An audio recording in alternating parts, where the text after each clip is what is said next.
tonight. Okay. Wednesday.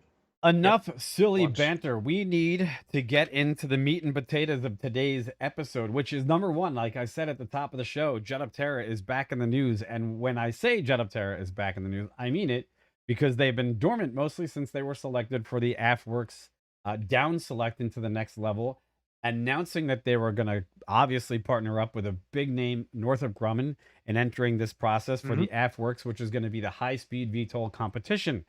And this comes directly from Jetoptera on their news release. This is actually dated September 6th, 2021. And you guys can take a look at it firsthand with us because what it basically says is Jetoptera is awarded a direct to phase 2 SBIR contract.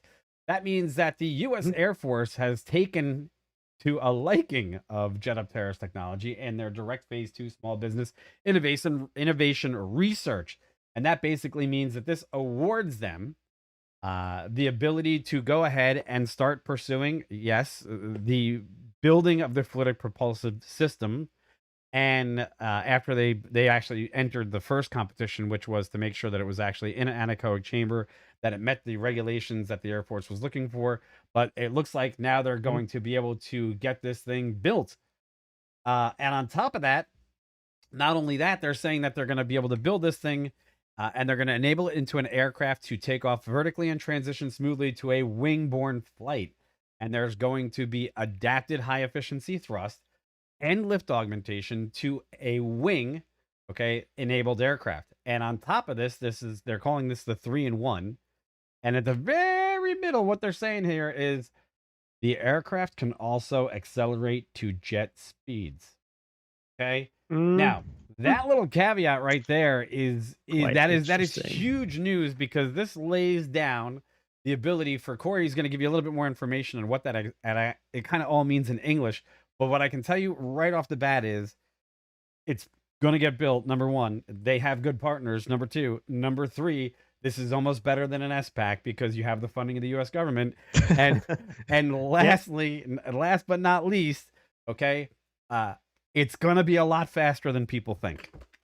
Take it away. Yep. Cool. Yeah. So just my 2 cents on this too.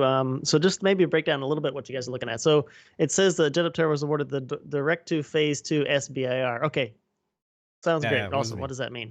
Well, just so you guys kind of know, the SBIR is what the U.S. government. It's a U.S. government program that is a small business innovation research, and then also the small business technology transfer programs. Basically, what it is for the government to try to help companies with good ideas get the capital they need to actually do these things and bring them to market, whether it's commercial or, of course, government entities that may also be interested. The program is in 3 phases. So again, in this case, Jetoptera has been awarded direct to phase 2. They were already in phase 1, as Mike's mentioned, with some things that were in test wind chambers that the government did like, and then now has awarded them phase 2. Phase 2 does award Jetoptera some actual capital to do this contract.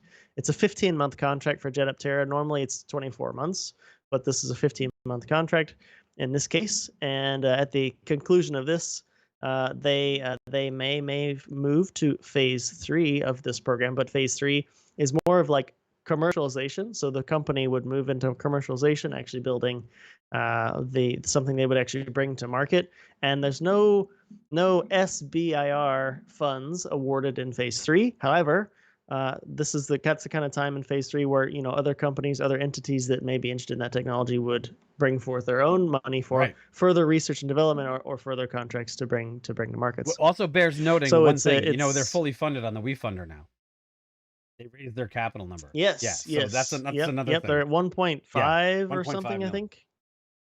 So if you guys remember us talking about a while back, of course, Jetoptera had a WeFunder there. You could invest back in not, I guess, how many months ago were we talking about it was that? That night we discovered we were actually on the website. September now, must have been April, maybe. It's been a while, and for a while they were I'm gonna say it, they were hovering around 400,000 or so. and they've made a bunch of good public things lately, and yeah, they're funded, so it's going really good for Yes. Jetoptera now. We're obviously super excited and looking forward to hearing more from them. And yeah, awesome news. Again, as we always say, we'll keep track of this to see what we can tell you guys, and we're looking forward to it as well. Yeah, So and I mean, so here's the thing, I guess, and this is part of what we need to discuss as the overall eVTOL marketplace is emerging, and that is that, again, we've said this many times. There's two different ways that you could go about this. You could go out and raise a lot of capital through an SPAC. You could turn around and make a company that could go public, okay, or you could turn around and just build great hardware and have the U.S. government fund it and then capitalize on that as you release it into the marketplace for the general public. Okay, and that's the route that Jetoptera is taking. The biggest thing to be taken from this is strategic partners.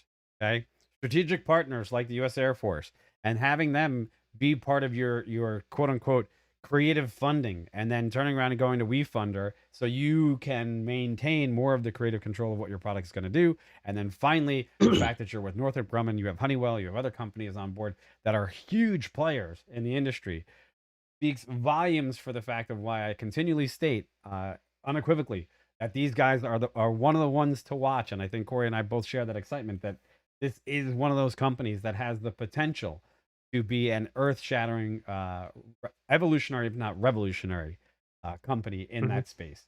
So that bears noting. Yep. The reduction in sound, reduction in sound, and the fact that now they publicly stated, that their technology can attain jet speeds. See, and that's going to be there's a lot to digest. Yeah, because look, for what we know, Joby and Lilium and the other entrants into the marketplace can't do jet speed. Okay, jet speed is I haven't seen anything that says that. Okay, and I think the nuance there is that when you get into that caveat, right, speed is going to change the game of this, because when you have the ability to have this device that not only can do maybe urban VTOL, okay, that type of mobility, but this thing can now do, transitional flights, meaning it can get you 500 nautical miles from point A to point B at jet speeds and still land in a hover. Yep. In like an hour. In an hour. Now you're really opening up a landscape that a lot of people, I don't think, are even, quite frankly, sure what to make of it, because now you're talking about a downtown heliport being connected from, say, lower Manhattan to, say, Charlotte, okay, and being capable of being done, and that's a game changer.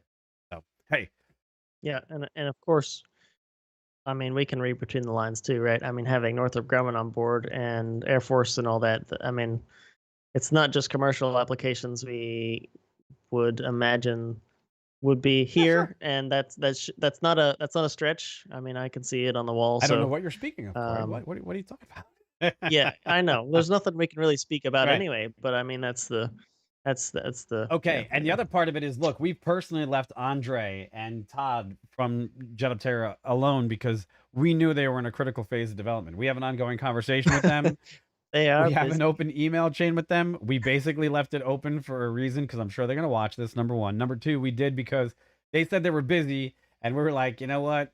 Let's let them focus on what they need to get done, and then we'll get back to them. And now's that time that we're probably going to reach in, because I'm sure once this announcement was made, they had to make all sorts of different plans anyhow. But now's that time.